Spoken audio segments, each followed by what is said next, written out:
ಶ್ರೀಗುರುಭ್ಯೋ ನಮಃ. ಕಾಂತಾಯ ಕಲ್ಯಾಣಗುಣೈಕಧಾಮ್ನೇ ನವದ್ಯನಾಥಪ್ರತಿಮಪ್ರಭಾಯ ನಾರಾಯಣಾಯಾಖಿಲಕಾರಣಾಯ ಶ್ರೀಪ್ರಾಣನಾಥಾಯ ನಮಸ್ಕರೋಮಿ. ಶ್ರೀಮದ್ಮಧ್ವವಿಜಯ ದಶಮ ಸರ್ಗದಲ್ಲಿ 4ನೇ ಶ್ಲೋಕ. ಕ್ವಚಿದೀಶ್ವರದೇವಮೇಷ ಭೂಪಂ ಖನನಂ ಪಾಂಥಜನಂ ವಿಧಾಪಯಂತಂ ಸ್ವಮಪಿ ಪ್ರತಿಚೋದಯಂತಮೂಚೆ ಕ್ರಿಯಯಾನೋ ಕುಶಲಾನ್ ಪ್ರಬೋಧಯೇತಿ. ಕ್ವಚಿತ್ ಈಶ್ವರದೇವಂ ಏಷಃ ಭೂಪಂ ಖನನಂ ಪಾಂಥಜನಂ ವಿಧಾಪಯಂತಂ ಸ್ವಂ ಅಪಿ ಪ್ರತಿಚೋದಯಂತಂ ಊಚೆ ಕ್ರಿಯಯಾ ನೋ ಅಕುಶಲಾನ್ ಪ್ರಬೋಧಯ ಇತಿ. ಹಿಂದೆ ತಿಳಿಸಿದಂತೆ ಭುವನಾದ್ಭುತ ಮಧ್ವಚೇಷ್ಟಿತಂ ಆಚಾರ್ಯರ ಚರಿತ್ರೆ ಅದು ಭುವನದಲ್ಲಿ ಅದ್ಭುತವಾದದ್ದು, ಎಲ್ಲೂ ಕಾಣಲಿಕ್ಕೆ ಸಾಧ್ಯ ಇಲ್ಲ ಅಂತಹ ಅದ್ಭುತವಾದ ಆಚಾರ್ಯರ ಚರಿತ್ರೆ.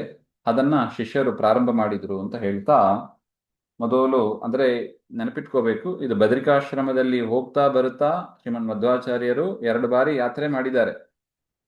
ಆ ಸಂದರ್ಭದಲ್ಲಿ ಆದ ಘಟನೆಗಳು ಇದು ಹಾಗೆ ಅಂತ.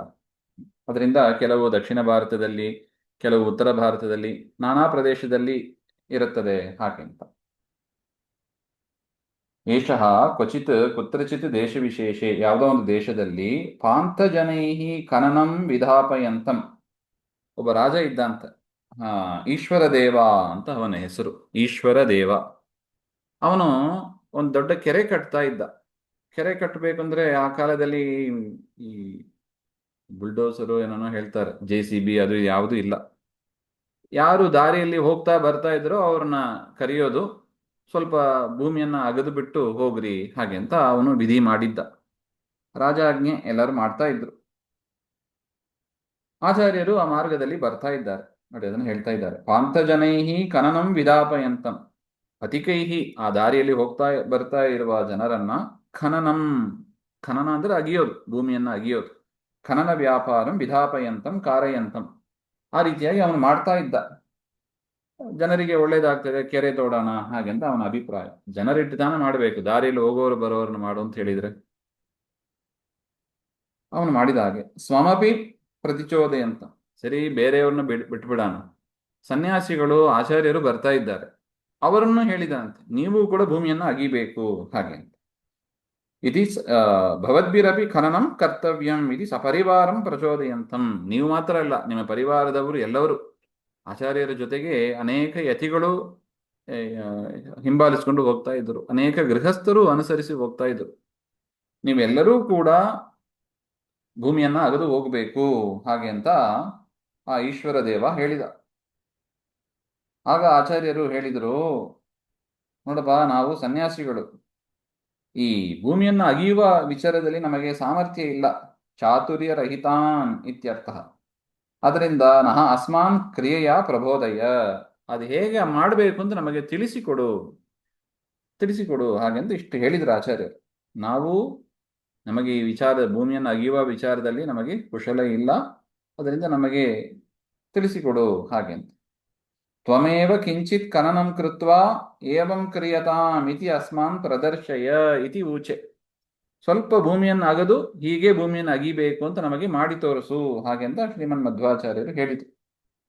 ಒಟ್ಟು ಅಭಿಪ್ರಾಯ. ಹಾಗೇನಾಯ್ತು? ಪ್ರಕಾರಂ ಪ್ರಕಟೀಕರ್ತುಂ ಆರಭ್ಯ ವಿರರಾಮನೋ ಮಹೀಯೋ ಮತಿ ಮಾಹಾತ್ಮ್ಯಾತ್ ವೈವಶ್ಯೇನ ಖನಂ ಖಲಃ. ಪ್ರಕಾರಂ ಪ್ರಕಟೀಕರ್ತುಂ ಆರಭ್ಯ ವಿರರಾಮ ನೋ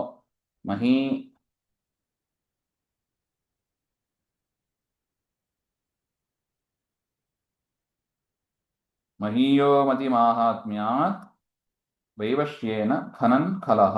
ಹಾಗೆ ಖಲಃ ಆ ದುಷ್ಟನಾದ ಈಶ್ವರ ದೇವ, ಪ್ರಕಾರಂ ಖನನ ಪ್ರಕಾರಂ ಪ್ರಕಟೀಕರ್ತುಂ, ಹೇಗೆ ಅಗಿಬೇಕು ಅಂತ ಆಯ್ತು ನಾನು ತೋರಿಸ್ತೇನೆ ಅಂತ, ಅದಕ್ಕೇನಂತೆ ಅಂತ ತಾನು ಅದು ಏನು ಇಟ್ಕೊಂಡಿದ್ದೀನೋ ಗೊತ್ತಿಲ್ಲ, ಅದನ್ನ ಇಟ್ಕೊಂಡು ಭೂಮಿಯನ್ನು ಅಗಿಯಕ್ಕೆ ಶುರು ಮಾಡಿದ. ಸ್ವಯಂ ಕ್ರಿಯೆಯ ಸ್ಪಷ್ಟೀಕರ್ತುಂ ಆರಭ್ಯ, ಹೇಗೆ ಅಗಿಬೇಕು ಅಂತ ಸ್ಪಷ್ಟಪಡಿಸುವುದಕ್ಕಾಗಿ ತಾನೇ ಪ್ರಾರಂಭ ಮಾಡಿದ. ಮಹೀಯಸಿ ಮತಿಹಿ, ಮಹೀಯಸಿ ಮತಿ ಅಂದ್ರೆ ಪೂರ್ಣಪ್ರಜ್ಞರು ಅಂತ ಅರ್ಥ. ಪೂರ್ಣಪ್ರಜ್ಞರು ಮಾಹಾತ್ಮ್ಯಾತ್, ಅವರ ಸಾಮರ್ಥ್ಯದಿಂದ, ಅಂದ್ರೆ ಪೂರ್ಣಪ್ರಜ್ಞಾಚಾರ್ಯರ ಸಾಮರ್ಥ್ಯದಿಂದ ಏನಾಯಿತು? ವಿವಶಸ್ಯ ಅಂದ್ರೆ ಪರವಶಸ್ಯ ಭಾವ ವೈವಶ್ಯಂ ತೇನ ನ ವಿರರಾಮ ಖನನ್ ಸನ್ ನ ವಿರರಾಮ. ಏನಾಯ್ತೋ ಗೊತ್ತಿಲ್ಲ, ಅವನ ಪಾಡಿಗೆ ಅವನು ಅಗಿತಾನೇ ಇದ್ದಾನೆ, ನಿಲ್ಲಿಸ್ಲೇ ಇಲ್ಲವಂತ. ಸ್ವಲ್ಪ ತೋರಿಸ್ತೇನೆ ಅಂತ ಭೂಮಿಯನ್ನು ಅಗಿಯೋದಕ್ಕೆ ಪ್ರಾರಂಭ ಮಾಡಿದವ ಪರವಶನಾಗಿ ತಾನೇ ಅಗಿತಾನೇ ಇದ್ದಾನೆ.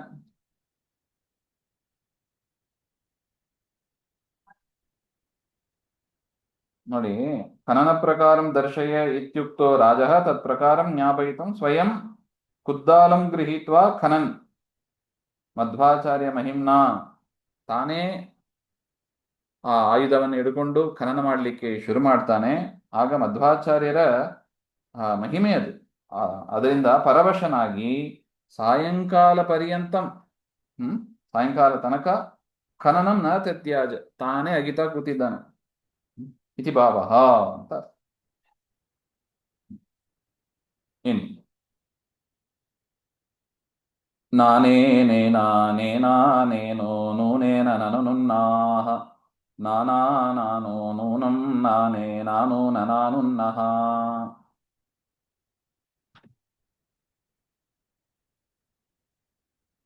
ನ ಅನೇನೇನ ಅನೇನ ಅನೇನಃ ಅನೂನೇನ ನನು ನುನ್ನಾಹ ನಾನಾ ನಾನಾನಾಹ ನೋ ನೂನಂ ನಾನೇ ನಾನು ನನಾ ಅನುನ್ನಹ ಇದು ಪದಚ್ಛೇದ ಅಂತ. ನೋಡಿ, ಇದು ನಮಗೆ ಪದಚ್ಛೇದ ಬರಲ್ಲ. ಆ ವ್ಯಾಖ್ಯಾನದಲ್ಲಿ ಮಹಾನುಭಾವರು ಮಾಡಿ ಕೊಟ್ಬಿಟ್ಟಿದ್ದಾರೆ. ಆ ವ್ಯಾಖ್ಯಾನವನ್ನೇ ನಾವೀಗ ನೋಡಿದ್ದು. ಸ್ವಯಂ ಈ ಸುಮಧ್ವ ವಿಜಯಕ್ಕೆ ನಾರಾಯಣ ಪಂಡಿತಾಚಾರ್ಯರು ಒಂದು ವ್ಯಾಖ್ಯಾನ ಮಾಡಿದ್ದಾರೆ. ಅವರೇ ಪದಚ್ಛೇದವನ್ನು ಕೊಟ್ಬಿಟ್ಟಿದ್ದಾರೆ. ಅದಕ್ಕೆ ಅವರು ಬರೆದ ಶ್ಲೋಕಕ್ಕೆ ಅವರೇ ಪದಚ್ಛೇದ ಮಾಡಿ ಕೊಟ್ಬಿಟ್ಟಿದ್ದಾರೆ. ಇನ್ನು ಅನೇನೋ ನೂನೇನ ನ ವಿದ್ಯತೆ ಏನಃ ಪಾಪಂ ಯಸ್ಯ ಅನೇನಾಹ ನಿರ್ದೋಷಃ. ಪಾಪ ಇಲ್ಲದವರಾದ ಗುಣಾದಿಭಿಹಿ ನೂನಾ ನ ಭವತಿ, ಗುಣಾದಿಗಳಿಂದ ಕಡಿಮೆ ಇಲ್ಲದೆ ಇರುವವರು ಅಂದ್ರೆ ಪೂರ್ಣವಾದ ಗುಣಗಳು ಉಳ್ಳವರಾದ ಅಂತ ಅರ್ಥ. ಅನೇನೋ ನೂನಃ ಹಾಗೆ ಅಂತ. ಅನೇನೇನ ಅನಾನಾಂ ಪ್ರಾಣಾನಾಂ ವಿನಃ ಸ್ವಾಮಿ, ಪ್ರಾಣಿಗಳ ಸ್ವಾಮಿಯಾದ ಅನೇನ ಶ್ರೀ ಮಧ್ವರೂಪಿಣ ಅಂತ. ನೋಡಿ, ಮಧ್ವಾಚಾರ್ಯರಿಗೆ ಎರಡು ವಿಶೇಷಣ ಹೇಳಿದರು. ಏನಂತ? ದೋಷಗಳಿಲ್ಲದೆ ಗುಣಾದಿಗಳಿಂದ ತುಂಬಿದವರಾದ ಎಲ್ಲಾ ಪ್ರಾಣ ಅಂದ್ರೆ ಚೇಷ್ಟೆ, ವ್ಯಾಪಾರ, ಮನುಷ್ಯರು ಮಾಡುವ ಎಲ್ಲ ವ್ಯಾಪಾರ, ಪ್ರಾಣಿಗಳು ಪಕ್ಷಿಗಳು ಮಾಡುವ ವ್ಯಾಪಾರ, ದೇವತೆಗಳು ಮಾಡುವ ವ್ಯಾಪಾರ, ಕಾಯೇನ ವಾಚ ಮನಸ ಏನೇನು ಕೆಲಸಗಳಾಗ್ತದೆ ಅದೆಲ್ಲವನ್ನು ಪ್ರಾಣದೇವರೇ ಮಾಡ್ತಾರೆ. ಕಾಯೇನ ವಾಚ ಮನಸ ಎಲ್ಲವನ್ನು ಮಾಡುವವರು ಅಂತ ಪ್ರಾಣಕ್ಕೆ ಸ್ವಾಮಿಯಾದವರು ಮುಖ್ಯ ಪ್ರಾಣದೇವರು. ಅನೇನ ಅವರು ಮಧ್ವರೂಪಿನ ಮುಖ್ಯ ಪ್ರಾಣೇನ ನಾನಾನಾಹ ಅನಾಹ ಪ್ರಾಣಾಹ ತತ್ ಸಂಬಂಧಿತ್ವಾದ್ ಆನಾಹ ಪ್ರಾಣಿನಃ ನಾನಾವಿಧಾಶ್ಚತೆ ಆನಾಶ್ಚ ನಾನಾಹ, ನಾನಾ ವಿಧವಾದ ಆ ಪ್ರಾಣಗಳು ಅರ್ಥ. ನೂನಂ ಪ್ರಾಯಃ ನ ನುನ್ನಾಹ, ಪ್ರಾಯಃ ಅವರು ಪ್ರೇರಣೆ ಮಾಡಿಲ್ಲ ಅಂತ ಅನಿಸ್ತದೆ. ಅಂದ್ರೆ ಅಗಿಬೇಕು ಅಂತ ಪ್ರಾಣದೇವರ ಒಳಗಿದ್ದೇ ಎಲ್ಲ ಕೆಲಸವನ್ನ ಮಾಡ್ತಾರೆ. ಈ ಈಶ್ವರ ದೇವನ ವಿಚಾರದಲ್ಲಿ ಅಗಿಬೇಕು ಅಂತ ಸ್ವಲ್ಪ ಅಗಿತೇನೆ ಅಂತ ಪ್ರಾರಂಭ ಮಾಡಿದವರು ಪೂರ್ತಿ ಅಗಿತಾನೇ ಇದ್ರು. ಯಾಕೆ? ಪ್ರಾಯಃ ಮಧ್ವಾಚಾರ್ಯರು ಅವರೇ ಪ್ರಾಣ, ಒಳಗಿದ್ದು ಅವರೇ ಪ್ರೇರಣೆ ಮಾಡಿದ್ರೋ ಏನೋ, ಇವನು ಹೀಗೆ ಮಾಡ್ತಾ ಇರಲಿ ಹಾಗೆ ಅಂತ.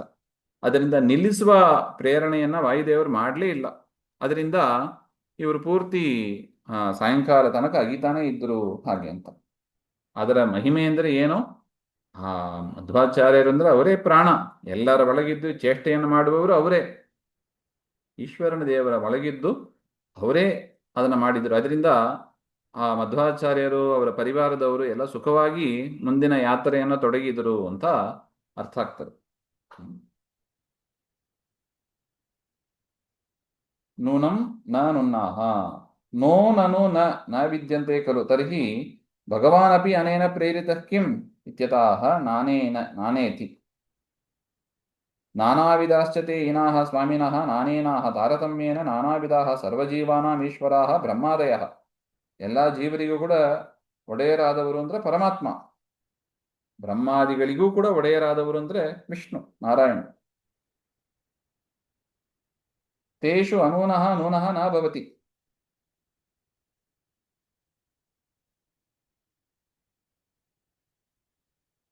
ಆ ಆ ಪರಮಾತ್ಮನ ವಿಚಾರದಲ್ಲೂ ಕೂಡ ಗುಣ ಮುಂತಾದವುಗಳು ಯಾವುದು ಕಡಿಮೆ ಇಲ್ಲ. ಆ ಪರಮಾತ್ಮನು ಕೂಡ ಪೂರ್ಣನೇ ಆಗಿದ್ದಾನೆ ಸ್ವತಂತ್ರವಾಗಿ. ಅನೂನನ ಪೂರ್ಣ ಪುರುಷ ಶ್ರೀನಾರಾಯಣ ಅನುನ್ನಃ ಅನೇನ ಅಪ್ರೇರಿತ. ಇನ್ನು ವಾಯುದೇವರು ತಾವು ಪ್ರೇರಣೆ ಮಾಡಿಲ್ಲ ಅಂದ್ರೆ ಪರಮಾತ್ಮ ಮಾಡಬಹುದಲ್ಲ. ಪರಮಾತ್ಮನಿಗೆ ಸರ್ವಶಕ್ತ, ಅವನು ಸ್ವತಂತ್ರ, ಅವನು ಕೂಡ ಮಾಡಿಲ್ಲವೋ ಏನೋ ಅಂತ ಅನಿಸ್ತದೆ. ಅದರಿಂದ ಪರಮಾತ್ಮನ ಯಾಕೆ ಆ ವಾಯುದೇವರಿಗೆ ಮಧ್ವಾಚಾರ್ಯರಿಗೆ ಮಾಡಿದ ಅಗೌರವ ಅದು. ಅದರಿಂದ ಪರಮಾತ್ಮನ ಸಹಾಯಕ್ಕೆ ಬಂದಿಲ್ಲ. ಪರಮಾತ್ಮ ಸ್ವತಃ ತಾನು ಪ್ರೇರಣೆ ಮಾಡಿಲ್ಲ, ವಾಯುದೇವರು ಪ್ರೇರಣೆ ಮಾಡಿಲ್ಲ.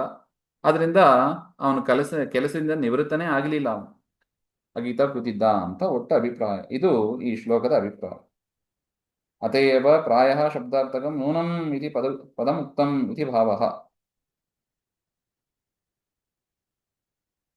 ಅದರಿಂದ ನಾವು ಸಂಪೂರ್ಣ ಅಸ್ವತಂತ್ರರು. ನೋಡಿ ಎಷ್ಟು ಚೆನ್ನಾಗಿ ಸ್ಪಷ್ಟ ಆಗ್ತದೆ ನೋಡಿ ಆ ಈಶ್ವರ ದೇವನ ಕತೆ, ಎಷ್ಟು ಅಸ್ವತಂತ್ರರು ಅಂತ. ನಾವು ಮಾಡಲಿಕ್ಕೆ ನಮಗೆಲ್ಲಿ ಶಕ್ತಿ ಇದೆ? ಒಳಗಿದ್ದು ಆ ಪ್ರಾಣಶಕ್ತಿ, ಆ ನಾರಾಯಣ ಅವ್ರು ಮಾಡಿಸಿದರೆ ಉಂಟು, ಇಲ್ಲದಿದ್ರೆ ನಾವೇನ್ ಮಾಡ್ಲಿಕ್ಕೆ ಸಾಧ್ಯ? ಹೌದು, ಮಾಡ್ಲಿಕ್ಕೂ ಸಾಧ್ಯ ಇಲ್ಲ, ಪ್ರಾರಂಭ ಮಾಡಿದ್ದನ್ನ ನಿಲ್ಲಿಸೋದಕ್ಕೂ ಸಾಧ್ಯ ಇಲ್ಲ. ಉಸಿರಾಟ ಸತತವಾಗಿ ನಡೀತಾ ಇರ್ತದೆ ನೋಡಿ, ನಿಲ್ಲಿಸ್ಲಿಕ್ಕೂ ಸಾಧ್ಯ ಇಲ್ಲ ನಮ್ಮಿಂದ. ಆ ರೀತಿಯಾಗಿ ಅವ್ರು ಮಾಡ್ತಾರೆ. ಹಾಗೆ ಶ್ರೀಮಧ್ವಾಂತರ್ಗತ ಶ್ರೀಕೃಷ್ಣ ಅರ್ಪಣಮಸ್ತು. ಶ್ರೀಹರೇ